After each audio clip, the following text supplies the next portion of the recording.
say this is my home institution, the Natural History Museum. I've spoke in this room several times, half a dozen maybe.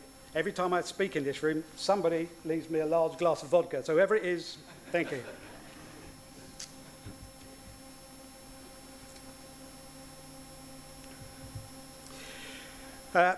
Steve and I were asked to say something about the history of the Systematic Association, and at 75 years old, it's a relatively modern organisation, so it's a relatively modest history. As preparation for this, we looked through a huge amount of documentation, and we were struck by how much there was, both published and archival material. We could put a chronology together. While that might be interesting, we thought a focused history, something that was a little more focused towards the association, would be better in the context of its history. So we've left a number of things out. So here's our proper title, something to do with classification.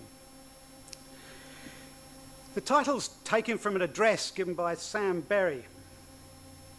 This was given in 1983, and it was given as he was president of the Linnean Society. And I have to note here that the Linnean Society is often perceived as some sort of rival for the Systematic Association.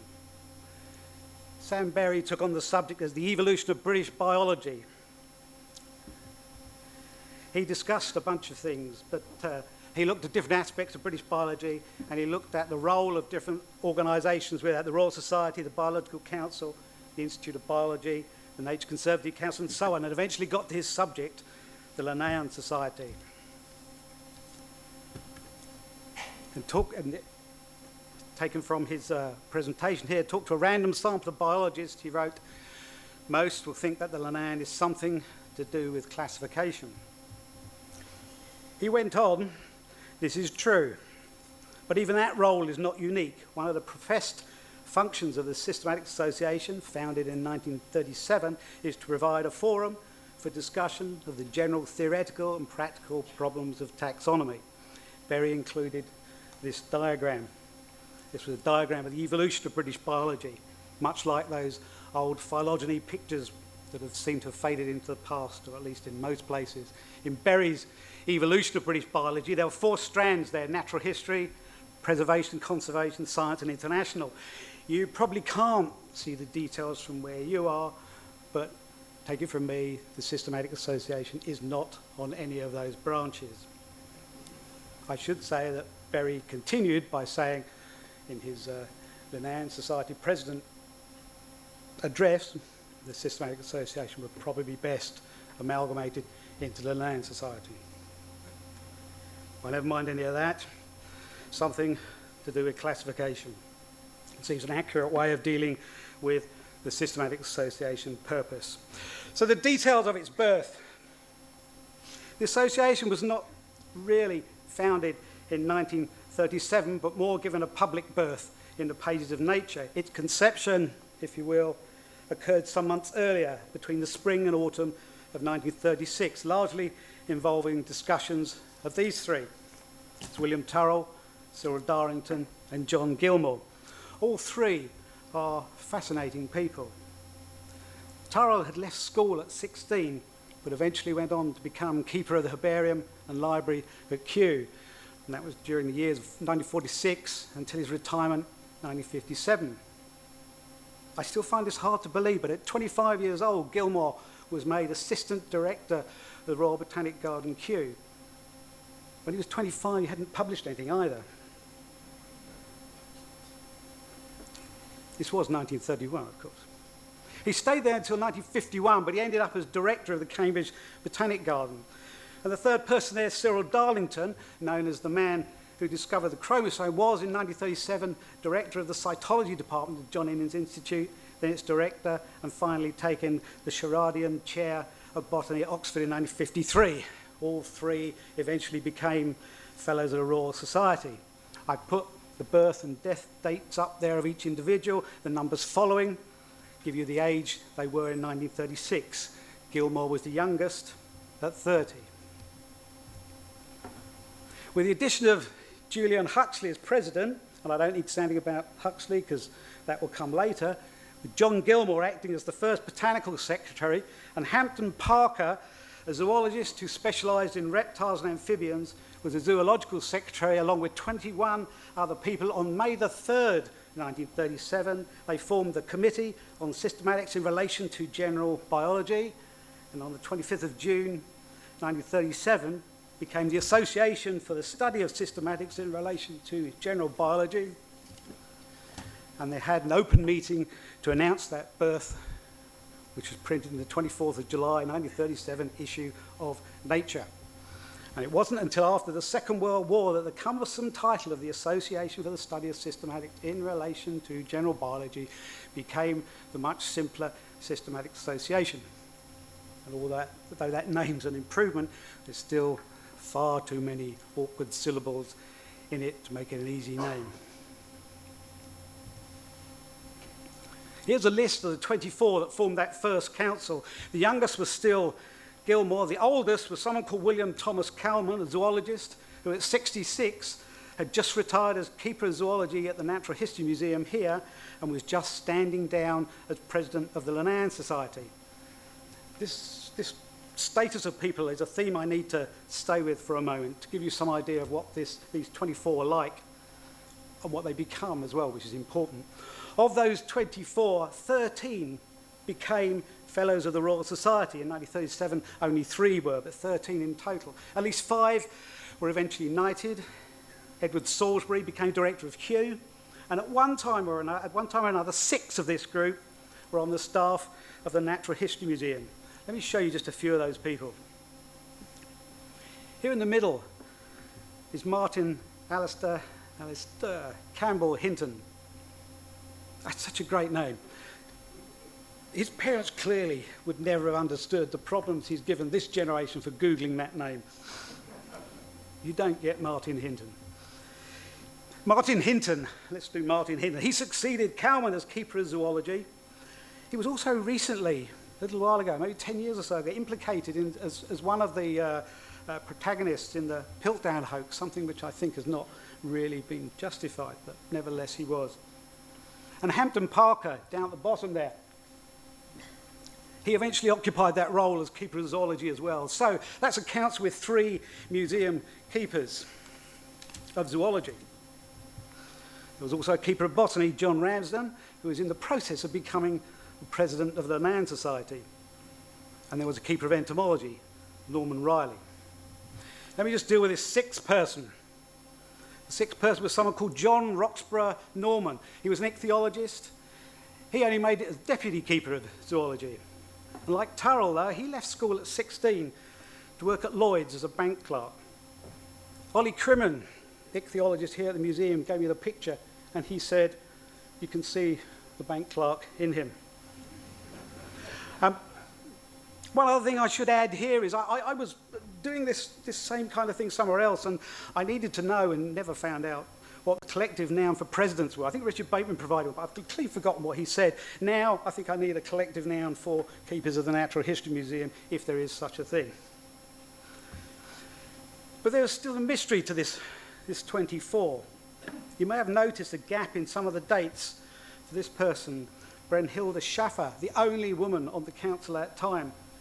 She's not quite vanished, but her ghost seems to creep around, barely visible.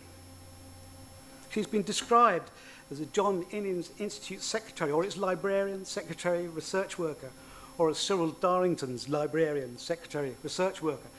She published a couple of papers on genetics with Edgar Anderson in the 1930s, and 2 papers of her own in Nature, one on bibliographic stuff, the other on symbols of chromosome numbers.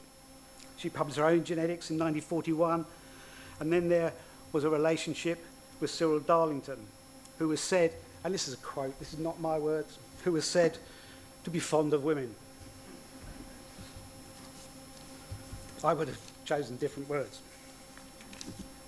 In 1942, she left John Innings, apparently unable to continue working alongside Darlington. Let me dwell on her for a little bit longer because she's vanished, and I think that's unfair. Brennhilde went to work as a librarian for BK Plastics in Manningtree, Essex. That little firm that in 1950 employed a young research chemist called Margaret Thatcher. I don't know whether the two met, so I don't know what the outcome of that meeting might have been. Why it's unfair to Brynhilde Schaffer is that here's a photograph from an online history of the John Innes Institute. It's a picture of what's referred to as Gerald Darlington's cytology school. 5 names you'll see at the bottom and 6 people. Darlington's the man in the middle. The first person, remaining unnamed, is indeed Brynhilde herself. And today, a very kind person called Sarah Wilmot from the John Innes sent me a poem Brynhilde wrote on leaving that institution in 1942. You may not be able to pick out the words there. Let me read the first few so that she can have her belated 75-year-old revenge on the association. She wrote, the whole poem's worth reading, but this little bit just for us. At botany, I merely scoff. Zoology, I've finished off. Taxonomy, I'd give new rules, but all systematists are fools. All right, dreadful slide time. Back to the 1937 Council. What interested these people? What kept them going? What did they talk about? Why did they get together? What was their purpose? They published their purpose, if you like, in a Nature article. And here's that list. You shouldn't read it. These are a lot of words and a horrible slide. Actually, the Nature article is a pretty horrible article. But there were 10 items of interest there. I'm not going to read them, as I said. But effectively, they fall into 2 parts. The first 4 are fairly repetitive, but they boil down to a focus on how all the new data that was emerging at that time from cytogenetics, ecology, physiology, embryology, and paleontology could, and this is another quote, correlate with the general biological principles and of establishing generalizations in comparative systematics. Yeah, what on earth does that mean? Something to do with classification. 5 of the other 6 items that were left were political, promotional, or instructive, with the odd exception of number 6. This, picked out in red here, is the only direct statement about evolution and its discovery. Let me just go back to something to do with classification to give you some context of what these people were interested in at that time. What drove those discussions was a fundamental difference between people practicing taxonomy and systematics at that time and wondering what, if anything, natural classification might be. The arguments, if you want to follow them, appear complex. They're probably not. They're probably made complex, but they can be reduced to 2 differing approaches, and this one is the first. More or less is how it goes. Classification is just a human construct. It has no reality beyond simply organising data. This diagram is a neat summary of that idea because along the top, A to F and the etc. Are what would be referred to as these special classifications, those summarising one particular kind of knowledge, one particular kind of data source. So the task of modern taxonomists, this view suggested, would be to combine all these special classifications together to arrive at a general classification, which would be the natural classification of organisms. Okay, here's the second idea. Natural classification is, almost by definition, derived from the results of evolution, an interpretation of the phylogenetic history of any group of organisms, the interpretation of its history. Discover that history, bingo, you've got your classification. Summarised here in this little statement,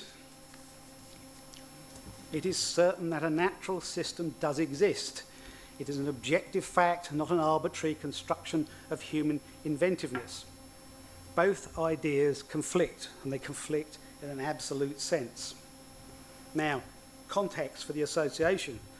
This first diagram, published in 1941, was by Gilmore and Turrell. The second diagram I pulled out from hundreds of all the same. It was just the easiest diagram to pick out. But the words are from William Thomas Kalman. And interestingly enough, they were from his presidential speech in 1935 on natural classification. That is, president of the Linnaean Society, not the Systematic Association. I think I mentioned that rivalry thing. Let me recap a little here. Here's the 1937 Council again. Gilmore and Turrell are picked out in red here, and they want a discussion on ideas that Kalman, in green, is diametrically opposed to. And they want the host for these discussions to be the newly formed Systematic Association.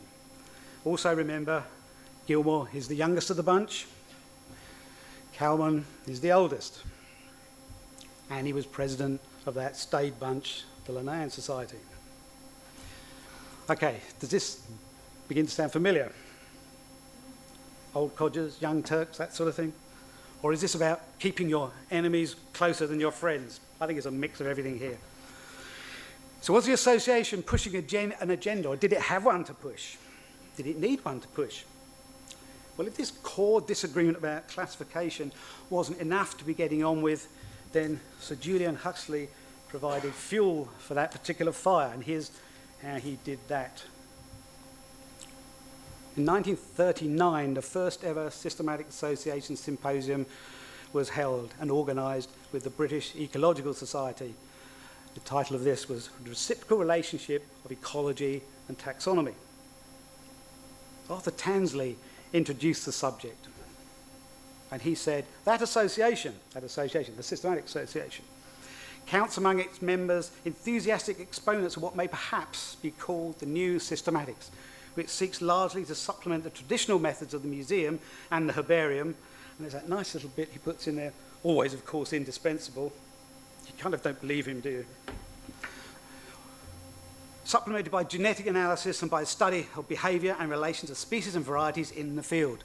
Now, there's a lot in those few statements, but I just want to pick out a couple of things for the time being. First, I think this is the first mention of the new systematics, and its first mention is tied very closely to the Systematic Association.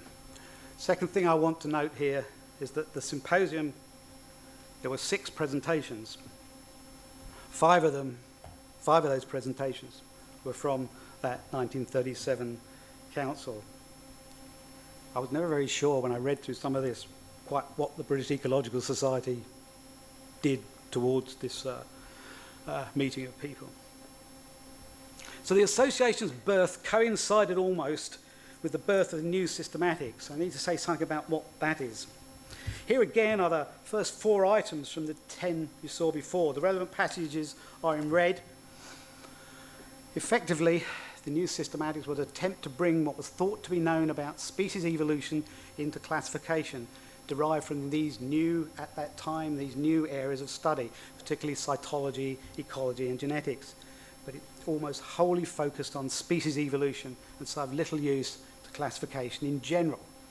Nevertheless, it did shift the focus to species. The book here, the cover of this book, published in 1940, was a collection of individually commissioned chapters. It wasn't the result of a symposium. The symposium that went with it was the one from the British Ecological Society. In this book there were 22 chapters, and 12 happened to be from the council. So the 12 people here from that 24 contributed something to what became this volume, the New Systematics.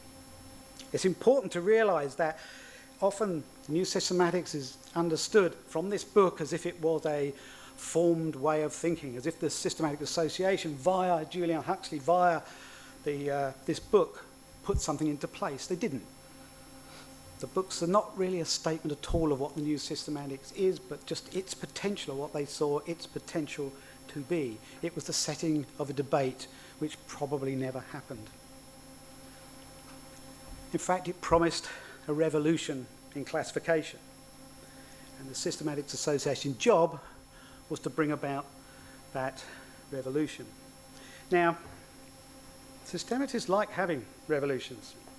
At some time or another, everything is a revolution.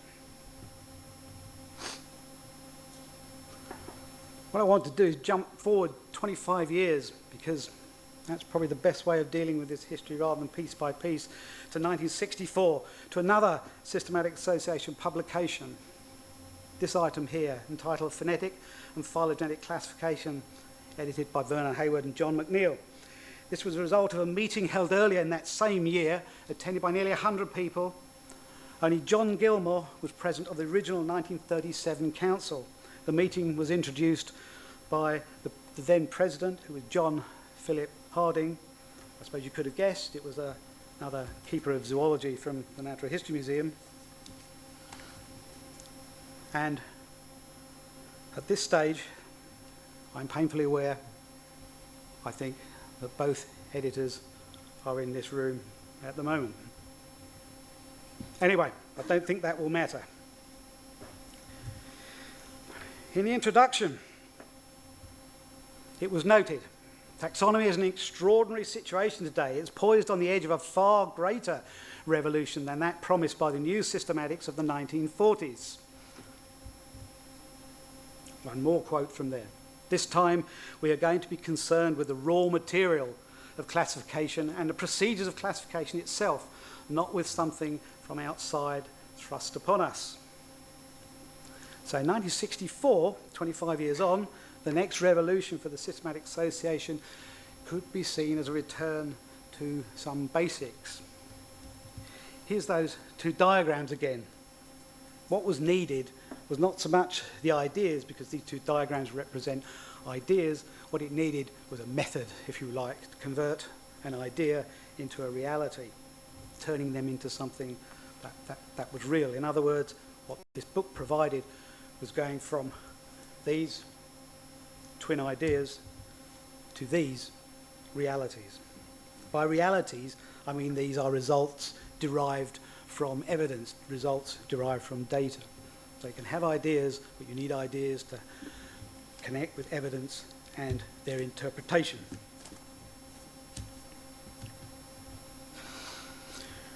While not the first to do so, this remarkable little book, and it's only 165 pages long, has chapters on just about everything that was relevant to the implementation of that 25-year-old 1937 discussion.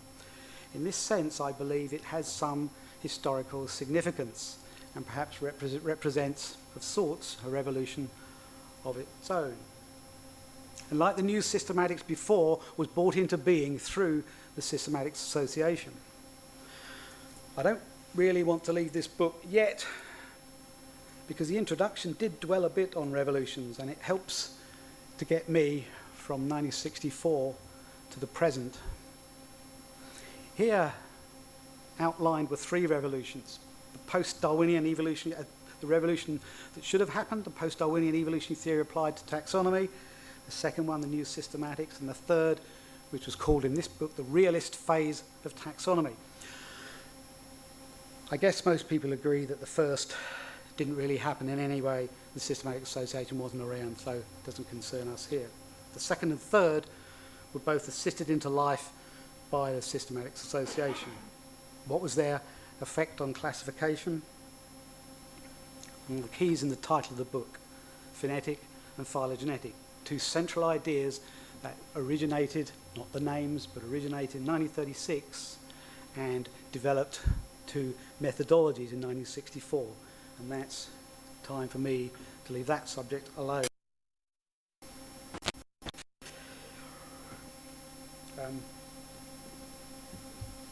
What I want to mention is a fourth revolution that will bring us up to date here.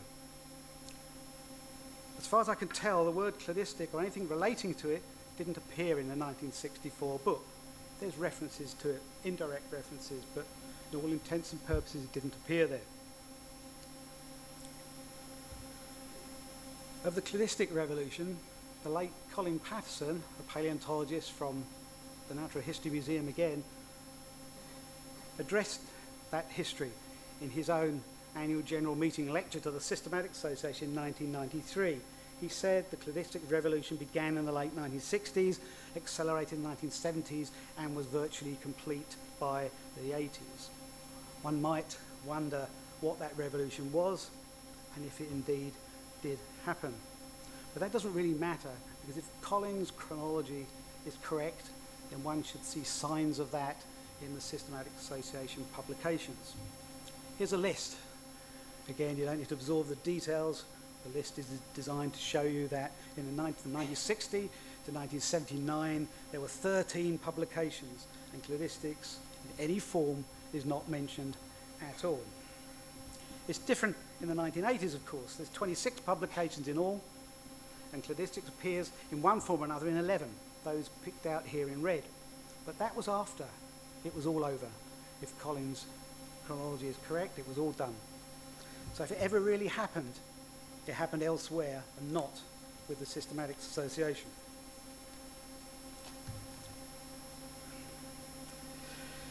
So the history of the Systematic Association is really the history of biological classification and its involvement in certain numbers of revolutions. Here they are again. The association wasn't around for the first, was instrumental in forging the next two, but missed the third in its development almost entirely. Was the general problem of 1936 ever solved? The problem that brought the association into existence, the problem of natural classification? I don't believe it has been, in spite of now, in 2012, trying to deal with it as a non-problem, as if one doesn't need to bother about such matters. All right, I'm nearly done here. Let me return to that 1937 council. Here's a selection of portraits. I've deliberately left out the names so that you can simply appreciate their elegance. I'll leave that there for a second so you can take that in. Here's today's lot. It's not all of them, I'm afraid. They're just those I can steal photographs from the website. So if you're not there, it's your fault. Do as the president tells you and give the webmaster a photograph. How do these compare? How does this lot compare to the 1937 bunch? This was the bit I was going to enjoy. That was the bit I've deleted. Let me start with the obvious here, a few obvious things. There's more women on the council. That has to be a good thing. Some things that puzzle me. You're smiling a bit more. Why? I've no idea why. Everyone except, I haven't got a point here, but everyone except David Gower, up the top here, in the faint picture. David Gower looks like he just buried someone, so I expect that's why he's not smiling and giving you this sort of hazy photograph. And the other thing I have to say is you're certainly a scruffy a lot. Got baseball caps and T-shirts and scuba gear. It's not good, you know. At least Ron Yen is photographed near a microscope, and our president has a white lab coat on, so well done, both of you. But please, don't you have a tie or jacket, any of you? Do you want to be remembered like this in the 150th anniversary? I won't leave that there any longer. But of course you won't be remembered by that. You'll remember by these things, the products. These are books on, and what the Systematic Association really excels at and has excelled at for the entire 75 years. Are these relevant books here, books on global biogeography and homology, mosses and flagellates, molecular systematics and morphology, and so on. This is the last 5 here that the association has published. Again, the subjects are wide-ranging and relevant, I suppose. Microbial biogeography, climate change, evolution, phylogeny. The common thread here is that while the Systematic Association products now are extremely varied and always challenging, they are and remain fundamentally something about classification. Thank you.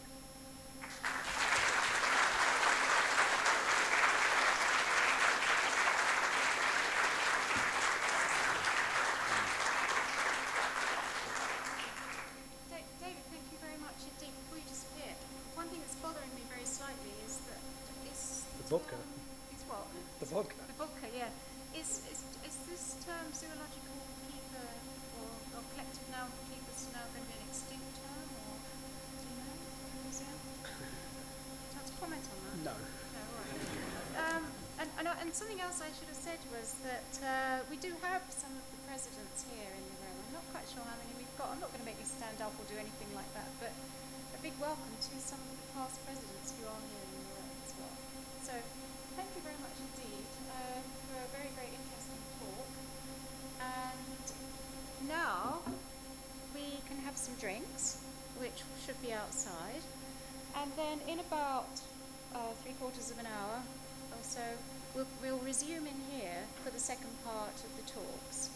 So now it's sort of drinking and relaxing and all those kind of things. So thank you.